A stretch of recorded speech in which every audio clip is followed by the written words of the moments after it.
The following ShishMed podcast is a production of drpodcasting.com. This is a special podcast produced on-site at ShishMed Connections 2021 Annual Conference in San Antonio as we talk with keynote speakers and session leaders direct from the show floor. I'm here with Jack Vance. Jack is the Vice President of Digital Strategy Marketing Technology at Mercury Healthcare. Jack, thanks for stopping by our podcast booth today. Perfect. Thanks for having me. You betcha. So tell us about Mercury Healthcare. Sure thing. Mercury Healthcare, the former technology division of Healthgrades, is a technology and data analytics company that empowers healthcare organizations to engage consumers and optimize provider networks to accelerate growth. Our customers benefit from more than 30 years' experience driving intelligent engagement, aligning physicians, and enabling personalized healthcare journeys. I love it. That is so good. And thank you for everything you've done here at ShishMed Connections 2021. So you had two presentations. Can you give us a little information on each of those that you did? Sure. Both kind of had one major theme, which is data is critical, right? And I think that's kind of the main story for everything that Mercury Healthcare has said here at ShishMed. But the two different presentations, one really leaned into having the right patient journeys and the right patient touch points really creates more positive outcomes, right? It's not just about the clinical care. It's about making sure that you touch those patients and have more engagements with them along the way. The more you're speaking to them and more you're speaking to them in a customized way, the more they're going to engage with your health system, which means ultimately they're going to have better outcomes because they're less likely to drop off. They're less likely to not come to that next appointment, which is so critical. That continuum of care is so important. But none of that is possible if you don't have the right data, and the right data being powered to your marketing automation platforms, to your call center. All of those different touch points that a patient may have with your hospital system needs the data to back it up so you know exactly who that patient is. One of the big messages from that is that you have to know them, show them that you know them, right? You have to give them that message in a way that they want to receive it, and then say, I'm not figuring out who you are. I already know who you are, right? I know that you need this next level of care. So that's one of the big things for that. And then the other presentation was really how do you speak to and communicate with your CIO to get them to invest in what the marketing team needs to do what they're doing best, right?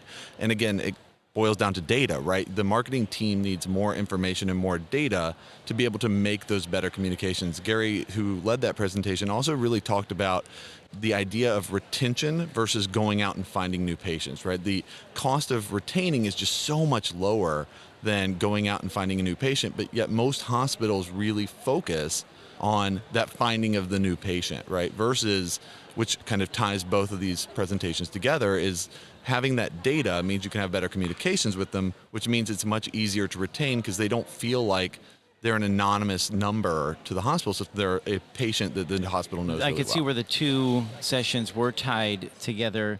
You're right. One, you're trying to keep the people coming back when they should, right? And instead of finding the new patients, which is important, you're still going to do that, but making sure that you keep the patients that you have is vitally important.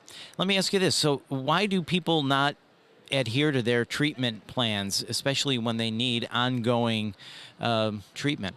I think a lot of it has to do with just the complexity of healthcare, right? This is not a immediate knee-jerk reaction, right? You would have purchasing something e-commerce, right? Everything is a much slower process. There, people may do the research, they may not even do the research, but they're going to convince themselves, hey, next step is I'm going to go figure out, what I'm going to do next.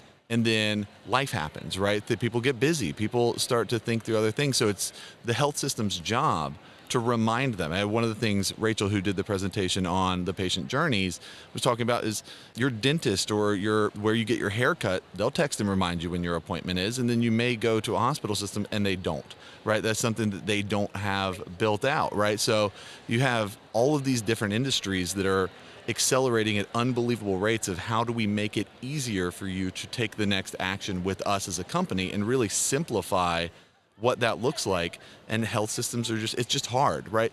There's different challenges, right? There's HIPAA, there's so many different pieces that they have to combat in the healthcare world that makes it harder, but it doesn't make it less needed, right? You still have to have that really optimal care and that optimal conversation with the patient to make sure that they're coming back and getting that care so that you can make sure they're a patient for life. And that's where lifetime value comes in and all of those great things that you can take advantage of as soon as you start communicating with them.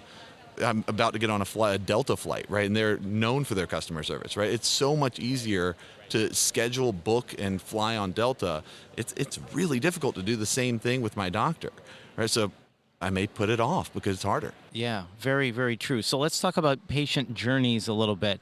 How should somebody listening to this going, you know what, I need to do that? Can you just give us a quick how someone puts together patient journeys and how that ultimately helps in the process of getting these people back when they need to come back? Sure. So CRM is critical, right? Understanding where that data is all coming in and having a centralized point where all that data can be ingested, you know what the care that patient has had, and then connecting that to your marketing automation platform and creating those unique journeys that are all data driven, right? This is not one static journey. These are journeys that are driven based on the actions that that person has taken.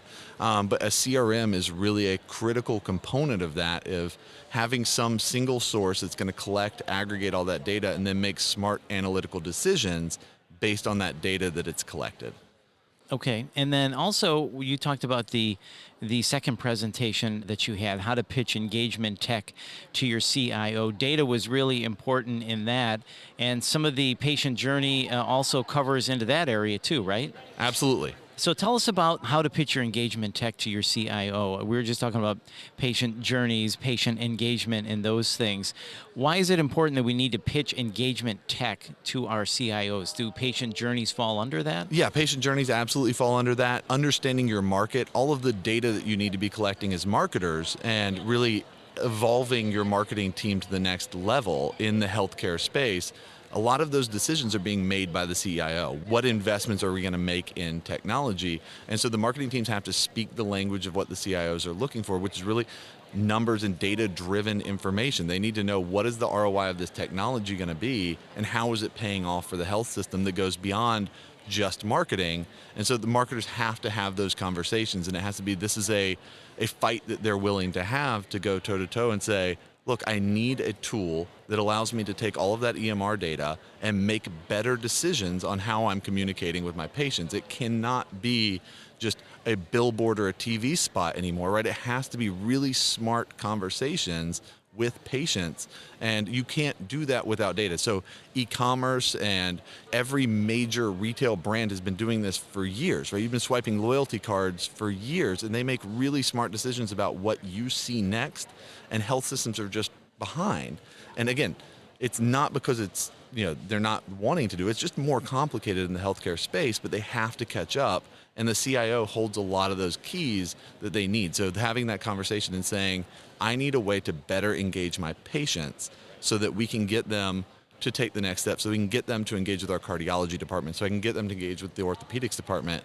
So they need the technology, and they need to have those conversations with the CIO. Let's invest and get the right tech. Right. Well, you said ROI. If you go in armed with that, usually their ears will perk up a little bit. So give us a strategy then for what you taught in the session. Actually, Gary Drunkenmiller did the session. Give us a strategy then that we can use when we're formulating a plan before we're going to talk to the CIO. One of the things he spoke about really specifically was taking market area data. So once you know what's happening in the market and working with, whatever technology vendor that you're looking at, working with them to kind of make sure you understand what your market looks like and show them, look, by investing here, we are much more accurate than if we just kind of randomly target or we randomly place whatever our next facility is, or whether our next marketing activities. We know a lot more about the market because of this technology. So imagine what we could do if we had this in our arsenal, right? So that was one of the things that he talked about, was with just a handful of small data sets, you can really show just a higher level understanding of what's happening in your market very quickly. And so most of the technology partners out there can help you really show that story and showcase exactly how that technology would help you better understand your market. And that's one layer above understanding your patients, and then they can take that to the next level. So once they start onboarding that EMR data, once they start onboarding all of those other pieces, they can take it even further than that and really show exactly how we know these patients better because we have that tech. Yeah. So it sounds like data and data management is really, really important in this. And it sounds like Mercury Healthcare is uniquely positioned to help people with that data and data management. Is that correct? Yeah, absolutely. That's really one of the major problems that we help solve for our hospital systems is there's so much data flowing in from marketing activities, from the EMR, from their physician activities. Someone needs to help them really connect the dots on all of that and then make it actionable. And that's the critical piece of this, right? Just collecting all of the data and doing some analytics around them is great. It's important, but unless it becomes actionable, there's really not a lot you can do with it, right? You have to be able to say, add it to a marketing journey, turn it into a digital campaign where I'm targeting people very specifically based on the indicators I have of that person. Right. That sounds great. So how do you work with your clients? Do you offer full suite of tools? If somebody says, I just need this only, a dashboard, tell us about that. How do you work with your clients? It's a wide range of things. So we have our CRM product, our physician engagement product, our engagement center product, which is a tool for call center. So we have lots of different products that are available to them. And then we also have an entire services department that can really help them maximize the value of those tools. So that's one of the teams that I'm on and lead, is the ability to just help them connect the dots, right? If they don't have a large team on their side that can connect all of this and maximize the value of their CRM or maximize the value of the technology that they've invested, they can tap directly into us and we can really help them very quickly stand up and maximize the value of all the technology that they purchased. But every client that we engage with has kind of a different level of engagement, and we're excited to help and engage with them in whatever they need. Right. Do you do audits as well? Go in and let me see what you're doing. Let me understand what you have in place now, and then give recommendations as well? Sure. That's a big part of kind of the sales process and how we kind of go through this, is really engaging with all of our partners and saying, what are you doing? How are you solving these types of problems today, right? What is your mechanism for saying this is the next message that this patient is going to receive? And then we can show you solutions that can potentially enhance that if you're not solving that problem well today, or we can add layers of data onto that if you are doing it well, but you just need that next injection of data to make sure you're taking the right action for your patients. Right. That sounds really good. Well, Jack, thank you so much for stopping by. Anything else you want to add? No, this is great. Thank you so much for having me. Absolutely. So once again, Jack Vance, VP of Digital Strategy Marketing Technology at Mercury Healthcare. Jack, thanks for stopping by. Thanks for having me. And sign up for the SHSMD Connections virtual conference October 19th through the 21st, 2021, which will feature 2 days of new sessions plus recordings from the in-person event. Go to shsmed.org/education/annual conference to learn more and to get registered. And please join us at next year's conference, SHSMD Connections 2022, September 11th through the 14th at Gaylord National Resort and Convention Center in National Harbor, Maryland, outside of Washington, D.C. And if you found this podcast helpful, please share it on your social channels. And to access our full podcast library for other topics of interest to you, visit shsmed.org/podcasts. I'm Bill Klaproth. As always, thanks for listening.